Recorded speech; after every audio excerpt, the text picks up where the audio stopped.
Welcome back in my YouTube channels. आज हम कक्षा 9 के अर्थशास्त्र के अध्याय संसाधन के रूप में लोगों का सेकंड पार्ट करेंगे। इसमें हम क्वेश्चन नंबर 7 करेंगे, आर्थिक और गैर आर्थिक क्रियाओं में क्या अंतर है। आर्थिक क्रियाएं वे क्रियाएं हैं जिनसे व्यक्ति को धन की प्राप्ति होती है, यानी आय प्राप्त होती है, जैसे कृषि करना, पशुपालन करना, मछली पकड़ना, अस्पताल, बैंकिंग, शिक्षा इत्यादि। गैर आर्थिक क्रियाओं में वे क्रियाएं हैं जो मनुष्य अपने दैनिक क्रियाकलाप में करता है, उससे कोई भी आमदनी प्राप्त नहीं होती। जिस प्रकार घर में रहने वाली गृहिणी घर की देखभाल, बच्चों की देखरेख, खाना पकाना इत्यादि का कार्य संपन्न करती है। अगला क्वेश्चन है, महिलाएं क्यों निम्न वेतन वाले कार्यों में नियोजित यानी लगी होती हैं। उत्तर, एक तो अधिकांश महिलाओं के पास शिक्षा का क्षेत्र कम विस्तृत होता है। दूसरे, उनके कौशल पर भी लोगों द्वारा विशेष ध्यान नहीं दिया जाता, इसीलिए उन्हें पुरुषों की अपेक्षा कम आंका जाता है और उनकी मजदूरी भी कम दी जाती है। दूसरा, अधिकतर महिलाएं सुरक्षा की दृष्टि से वहां काम करती हैं जहां नौकरी में उन्हें आसानी हो और वो आसपास के क्षेत्र में ही नौकरी करना पसंद करती हैं। जिन क्षेत्रों में सुरक्षा का अभाव होता है उन क्षेत्रों में वह नौकरी करने नहीं जा सकती। महिलाओं में साक्षरता की दर यानी लिखा शिक्षा की दर भी बहुत ही कम है। बेरोजगारी से आप क्या समझते हैं। बेरोजगारी एक ऐसी स्थिति है जब प्रचलित मजदूरी की दर पर काम के इच्छुक व्यक्ति को उस हिसाब से रोजगार नहीं मिलता।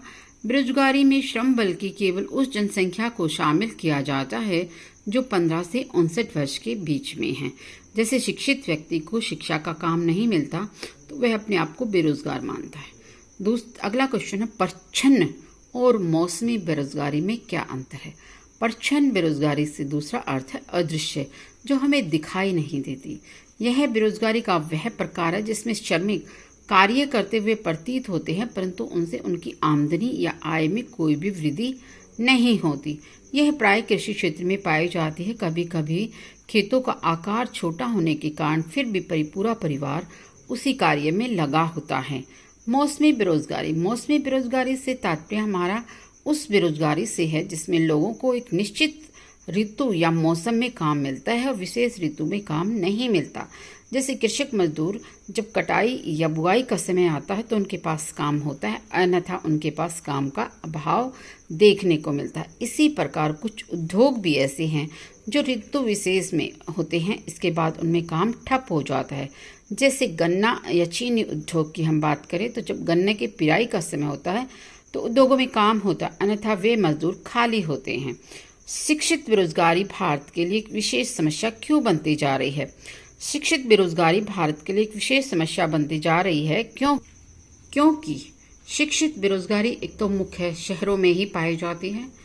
मैट्रिक, स्नातक अर्थात बीए पास, स्नातकोत्तर यानी एमए अधिकतर युवक रोजगार पाने में सफल नहीं होते, क्योंकि जिस हिसाब से शिक्षा का विकास हो रहा है उस हिसाब से उन छात्रों के लिए या उन स्नातक और स्नातकोत्तर विद्यार्थियों के लिए काम नहीं पाया।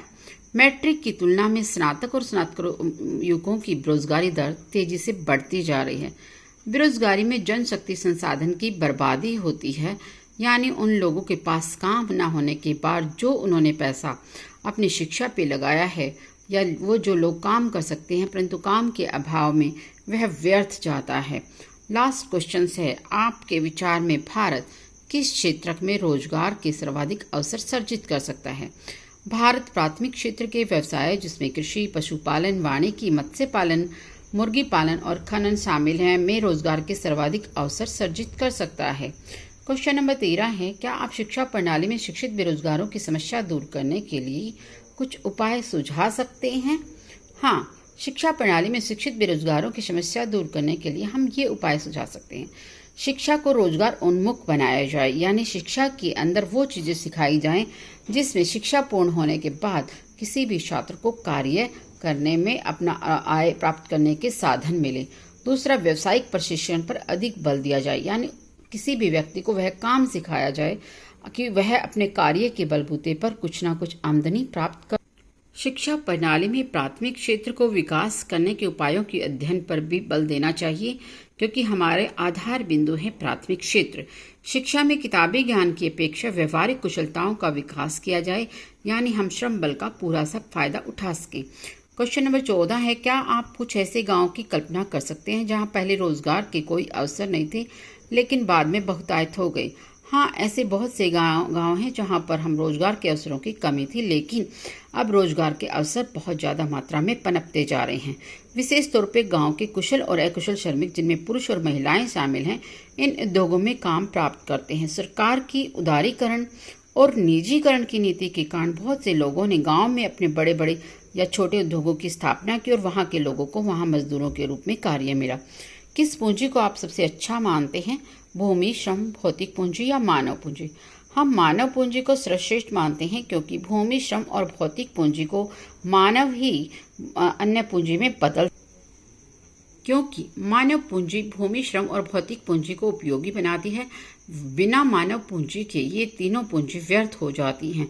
अगर मानव पूंजी सक्षम नहीं है तो ये तीनों भौतिक पूंजियां समाप्त हो जाती हैं, जबकि अगर मानव पूंजी सक्षम है तो अन्य पूंजियों को विकसित कर सकती है। जापान विश्व का सबसे महत्वपूर्ण उदाहरण है, जिसके पास केवल मानव संसाधन सबसे विकसित हैं। अन्य संसाधनों का वहां अभाव पाया गया है, परंतु आज वह विश्व को टेक्नोलॉजी या मानव संसाधन के रूप में टक्कर दे रहा है। धन्यवाद।